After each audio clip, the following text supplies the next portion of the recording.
Texas లో handyman cleaning plumbing services కోసం సంప్రదించండి Insta service. Experience same day same hour service. For more details visit instaservice.com.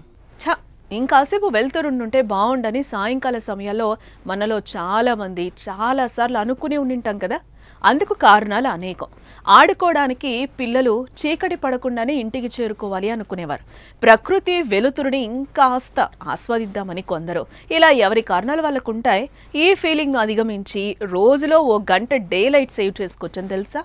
రోజులో ఓ గంట పాటు డే లైట్ వినియోగాన్ని పెంచుకునేందుకు అమెరికన్లు వాడుతున్న విచిత్రమైన technique day light saving time. దానివల్ల ఉపయోగాలు ఏంటి? అసలు ఉపయోగాలంటూ ఉన్నాయా? ఉంటే అవేంటో ఈ వీడియోలో తెలుసుకుందాం పదండి.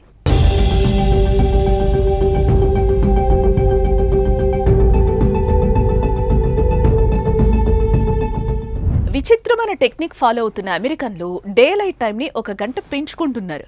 దాని పేరు daylight saving time, short కట్లో DST. అసలు ఏంటి డే లైట్ సేవింగ్ టైం? అమెరికాలో సమ్మర్ సీజన్ స్టార్ట్ అయినప్పుడు దేశవ్యాప్తంగా అక్కడి గడియారాల్లో టైంను ఒక గంట ముందుకు సెట్ చేసుకుంటారు. ఈ DST ప్రతి ఏడాది మార్చ్ 2వ ఆదివారం మొదలై నవంబర్ 2వ ఆదివారం ముగుస్తుంది. ఈ ఏడాది మార్చి 9న ఈ day light saving time start అయింది. మార్చి 9 తెల్లవారుజామున 2 గంటలకు డే లైట్ సేవింగ్ టైం ప్రారంభమైంది.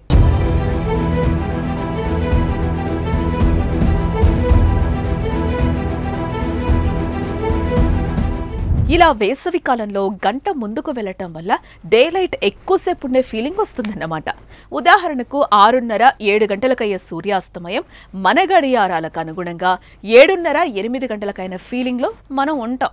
ఈ DSTను ఫాలో అవ్వడం మార్చిలో మొదలై నవంబర్ దాకా ఉంటుంది. అమెరికాలో నవంబర్ నెలలో ఆటమ్ సీజన్ అంటే శరదృతువు ప్రారంభమవుతుంది. అప్పుడు మళ్లీ గడియారాలను ఓ గంట వెనక్కి తిప్పుకొని నార్మల్ టైంను అనుసరిస్తారు అమెరికా ప్రజలు.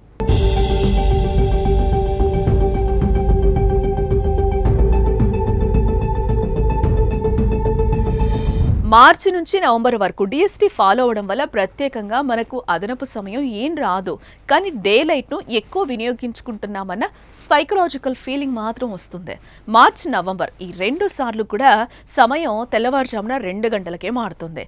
కాబట్టి దానికి అనుగుణంగా ముందు రోజు అంటే శనివారం రాత్రి పడుకునే ముందు గడియారాలను ఓ గంట ముందుకో లేదా వెనక్కో తిప్పి నిద్రపోతారు.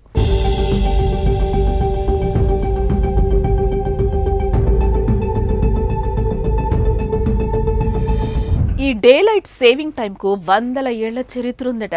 Founding father of United States Benjamin Franklin 1784లో రాసిన అన్ ఎకనామికల్ ప్రాజెక్ట్లో ఉదయాన్నే తొందరగా లేచి రాత్రులు తొందరగా పడుకోవడం వల్ల డే లైట్ని ఎక్కువగా ఉపయోగించుకోగలమనే అర్థం వచ్చేలా వ్యంగ్యంగా రాశారు.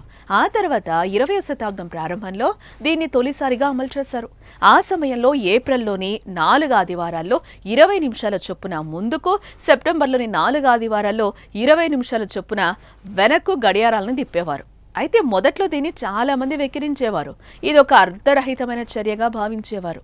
అయితే వరల్డ్ వార్ 1 తర్వాత అందరి దృక్పథాలు మారిపోయాయి. రాత్రిపూట ఇళ్లలో చలి కాచుకునేందుకు అవసరమైన బొగ్గును వీలైనంత తక్కువ వాడే ఉద్దేశంతో ఈ డే లైట్ సేవింగ్ టైంను పరిచయం చేశారు. కొన్నాళ్లకే దీని పేరిట చట్టం రూపొందించగా ఆమోదం కూడా లభించింది. కాలక్రమంలో ఈ చట్టానికి అనేక సవరణలు జరిగాయి. ఇప్పుడున్న చట్టం ప్రకారం మార్చి నుంచి నవంబర్ వరకు DSTని పాటిస్తున్నారు. సుమారు 115 ఏళ్ల చరిత్ర ఉన్న ఈ DSTపై అప్పటి నుంచి ఇప్పటిదాకా వ్యతిరేక వాదనలు కూడా ఉన్నాయి. అంతెందుకు యునైటెడ్ స్టేట్స్లోనే ఆరిజోనా, హవాయి, ప్యూర్టోరికో వంటి అనేక ప్రాంతాల్లో ఈ DSTని అనుసరించరు.